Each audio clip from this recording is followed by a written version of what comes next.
চারটা পদ্ধতি শিখালেন রাগ কমানো। রাগের সময় হিতাহিত জ্ঞান থাকে না, যখন রাগটা আসে কি যে করে ফেলছি তখন বোঝা যায় না। রাগ চলে যাওয়ার পরে, মাথা ঠান্ডা হওয়ার পরে তখন বোঝা যায়, হায় রে এটা কি করলাম। আল্লাহ রাসূল সাল্লাল্লাহু আলাইহি ওয়াসাল্লাম কখনোই রাখতেন না।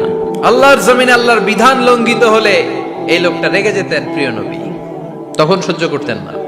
চারটা পদ্ধতি শিখালেন রাগ কমানো। কয়টা মনে থাকবে? অ্যাপ্লাই করবো এগুলো, দেখবো আজকে থেকে রাগ কমে কিনা। পারা যাবে? দুই সাহাবী বিশ্বনবীর সামনে ঝগড়া লাগলেন, কথা কাটাকাটি, কথার পিঠে কথা, কথার নাম লতা। কথা বলতে বলতে ঝগড়া লাগতে লাগতে এক সাহাবী রেগে মেগে আগুন, মারামারির জন্য উদ্যত হলেন। বিশ্বনবী দেখলেন ওই সাহাবীর চেহারাটা একেবারে আগুনের গোলার মতো লাল হয়ে গিয়েছে।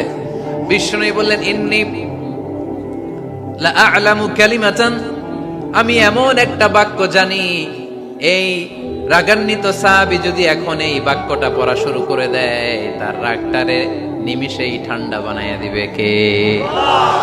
রাগ কমানোর দোয়া, সহিহ হাদিস। ওই সাহাবী যদি এই বাক্যটা পড়ে তার রাগ কমে যাবে। বাক্যটা হচ্ছে আউযু বিল্লাহি মিনাশ শাইতানির রাজীম, বিতাড়িত শয়তানের কাছ থেকে আল্লাহর কাছে পানাহ চাচ্ছি, প্রোটেকশন চাচ্ছি। বলতে দেরি, রাগ থামতে দেরি হবে না।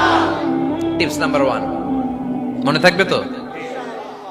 টিপস নাম্বার 2, বিশ্বনবী বললেন, ইযা গাদিবা আহাদুকুম ফালইয়াসকুত, তোমাদের যখন প্রচন্ড রাগ চলে আসে, বেশি যখন প্রচন্ড যখন তোমরা রেগে যাও, তখন কথা বন্ধ করে চুপ হয়ে যাও। কি করতে হবে? চুপ, একেবারে চুপ। অনেকে রাগে গড়গড় করতে থাকে আর কি যেন বলতে থাকে, যত বলবেন যত গালি দিবেন। বলে না গালি দেয় না রাগের সময়? অশ্রাব্য ভাষায় অনেকে গালি গালাজ শুরু করে দেয়, আছে না নাই? না, আসকুত, ইদা গাদিবা আহাদুকুম ফালিয়াসকুত। আল্লাহ রাসূল সাল্লাল্লাহু আলাইহি ওয়াসাল্লাম বললেন, যখন তোমাদের কেউ প্রচন্ড রেগে যায়, সে তার কথা যেন বন্ধ করে দেয়। চুপ, keep silent, keep quiet, relax, cool. পারবেন?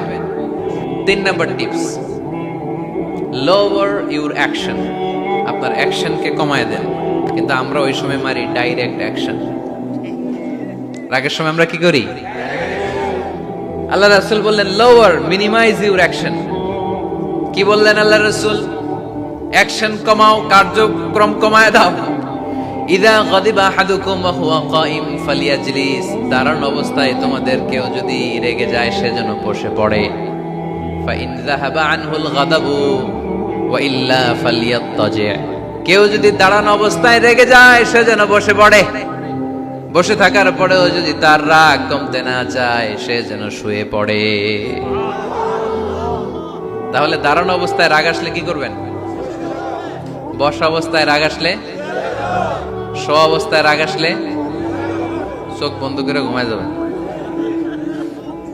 রাগ আসবে আর সুবহানাল্লাহ কইবেন না? কত বড় ফিজিশিয়ান, কত বড় ডাক্তার আল্লাহ রাসূল সাল্লাল্লাহু আলাইহি ওয়াসাল্লাম। সুবহানাল্লাহ বলেন। কয়টা গেল? 4 নাম্বারটা অনেক মজার টিপস, শুনবেন? আল্লাহ রাসূল সাল্লাল্লাহু আলাইহি ওয়াসাল্লাম বললেন, 4 নাম্বার টিপস শুনো, ইন্নাল গাদাবা মিনাশ শাইতান, নিশ্চয়ই রাগ আসে শয়তান থেকে। ওয়া ইন্নাশ শাইতানা খুলিকা মিনান নার, শয়তান তৈরি আগুন থেকে। ওয়া ইন্নান নারা তুতফাউ বিল মা, আগুন নিবানো হয় পানি দিয়ে। ফাইদা গাদিবা আহাদুকুম ফালিয়াতাওয়াদ্দাহ, তাই কারো যখন রাগ খুব বেড়ে যায়, সে যেন ঠান্ডা পানি দিয়ে ওযু করে। কি সুন্দর টিপস, কি সুন্দর ফিলোসোফার আল্লাহ রাসূল সাল্লাল্লাহু আলাইহি ওয়াসাল্লাম, কত বড় দার্শনিক ছিলেন তিনি। আল গাদাবু মিনাশ শাইতান, কথার সিকোয়েন্স দেখেন, ওজন দেখেন। আল গাদাবু মিনাশ শাইতান, রাগ আসে শয়তানের থেকে। রাগ এনে দেয় কে? শয়তান। ওয়া শাইতানু খুলিকা মিনান নার, শয়তান তৈরি কি থেকে? আগুন থেকে। ওয়ান নারু তুতফাউ বিল মা, আগুন নিভায় কি দিয়ে? ফাইদা গাদিবা আহাদুকুম ফালিয়াতাওয়াদ্দা, তাই তোমাদের কেউ যখন রেগে যায়, সে যেন পানি দিয়ে ওযু করে নেয়। পারবেন? ওযু করে ফেলবেন ঠান্ডা পানি দিয়ে। ঠান্ডা পানি মাথায় দিবেন, চোখে পানির ঝাপটা দিবেন। আপনার রাগকে ঠান্ডা করে দিবে কে?